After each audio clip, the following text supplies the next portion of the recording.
আজকে দেখাবো still glass দিয়ে আলু ভর্তা রেসিপি।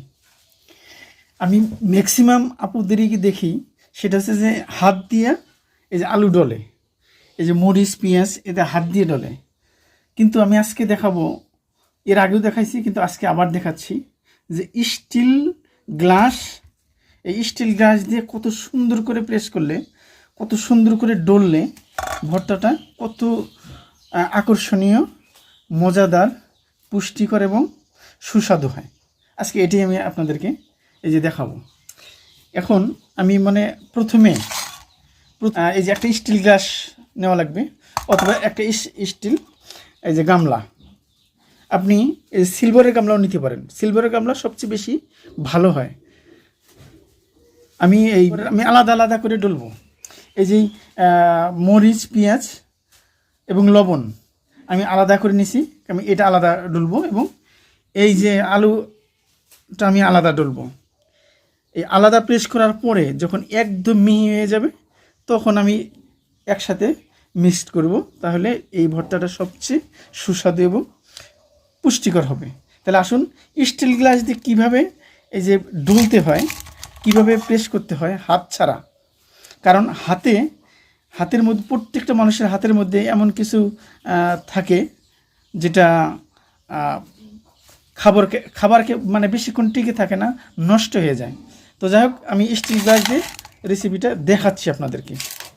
এখানে কিন্তু পরিমাণ মতো মরিচ পেঁয়াজ এবং লবণ দিছি, এভাবে ঠিক এভাবে করতে হবে।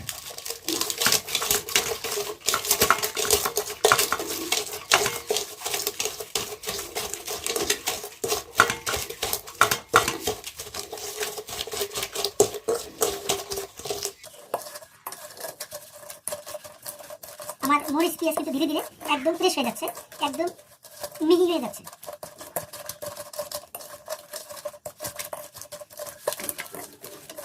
উঁচে করো একটু, আর শুনে আনো।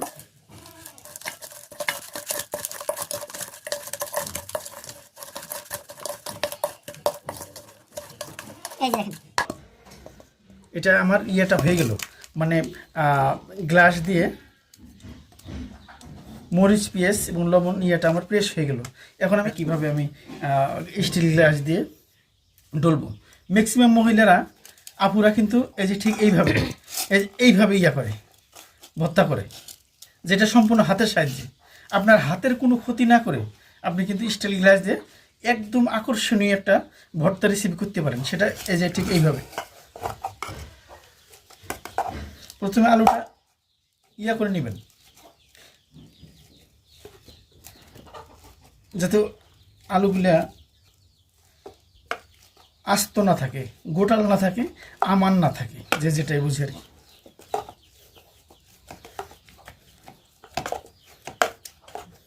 এই যে এটা আপাতত হয়ে গেছে। এটা কিন্তু প্রাথমিক পর্যায়ে হলো। এখন আমাকে একদম প্রেস করতে হবে। কিভাবে? এই যে এক সাইড থেকে, খালি মাঝামাঝি করলে হবে না, এক সাইড থেকে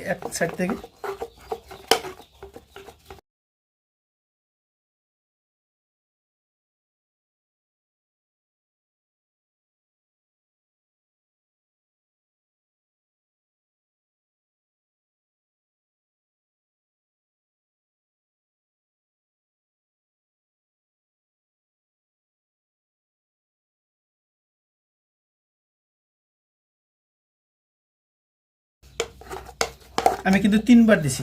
এই যে দেখেন,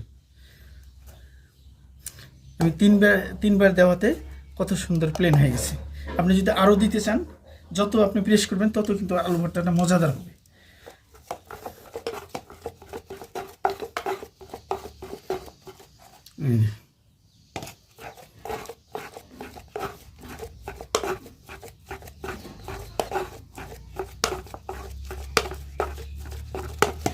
এই যে